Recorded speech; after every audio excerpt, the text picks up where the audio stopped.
My parents will erase me, handing their legacy to their chosen daughter. But when their world collapsed without my support, I delivered a truth that cut deeper than their betrayal. I'm Nora Holt, 34, apparel specialist who built a quiet career in Tacoma, Washington. In our family's weathered bungalow, I was the unseen foundation. One morning, the lawyer's voice sliced through the stillness, cold and measured. Nora Holt, no inheritance. All assets, home, savings, stocks, to your cousin Lila.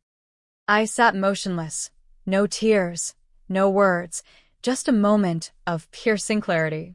For years, I'd been their lifeline, $60,000 in mortgage payments, utility bills, dental surgeries. My parents, Leonard and Marie, never asked Lila for help. They leaned on me, and I gave without hesitation. That night, I opened my laptop, staring at autopay records, decades of my silent sacrifices. I clicked disable. They'd hailed Lila as their true daughter. I was the shadow. At family dinners, they'd slip her cash, praising her dance career, while my accounting degree got a flat fine. When Lila entered, their eyes sparkled. I was the steady backdrop. The will turned my loyalty into steel. Growing up in Tacoma, I was eclipsed by Lila, 26, the family star, ballerina, dreamer, destined for the stage. Leonard, a plumber, and Marie, a seamstress, flaunted her recitals at every barbecue, while my financial spreadsheets were ignored. Nora's just tallying numbers, Marie would sigh. Leonard would grunt, aim bigger like Lila. Gatherings centered on Lila's latest performance, her arts grant, while my firm's expansion earned a shrug. By 16, I sat at the table's edge, my work dismissed as dull. When I chose finance at a community college, Leonard scoffed, "That's no ambition." Lila's dance academy acceptance sparked a family party. My path was called ordinary. 7 years ago, our home faced foreclosure, $60,000 in unpaid loans. I was 27, growing my payroll business, but I drained my savings to save it. The house, where I'd balanced my first accounts, was my root. I paid the water bills, replaced the boiler, covered Leonard's dental implants. Every payment, every repair, was for them. Lila sent occasional emails from San Francisco, promising visits that never happened. Leonard and Marie raved about her artistry, ignoring my 70-hour weeks to keep their home afloat. I overheard Marie on the phone. "Lila's dance will inspire." I paid the phone bill, my efforts invisible.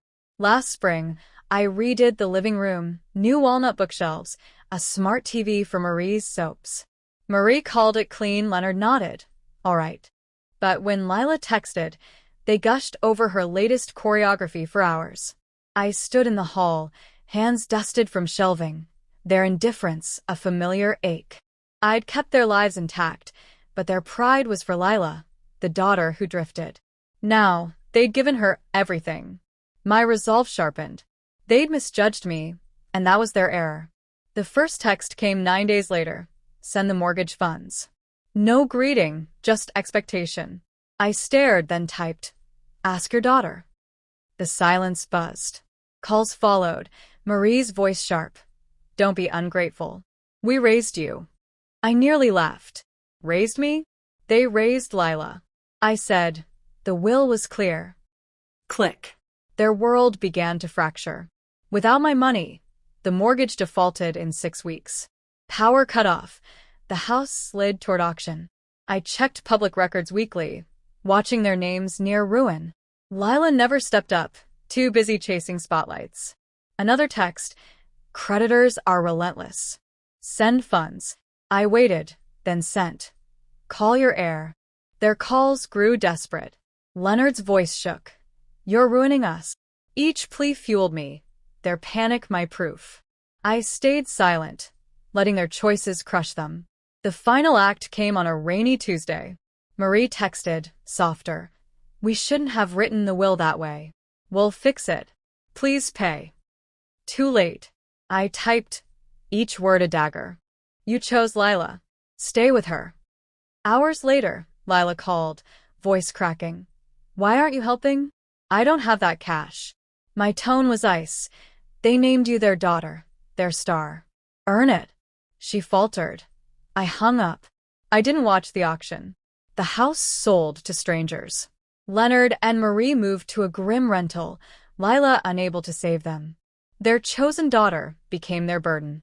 I felt no guilt, only freedom. Revenge isn't fire. It's frost, calculated, sharp. I didn't rage at the will. I didn't plead. I stopped paying.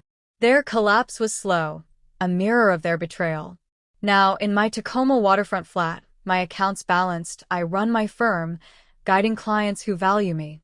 My neighbor, Tess, brings coffee, cheering my stand.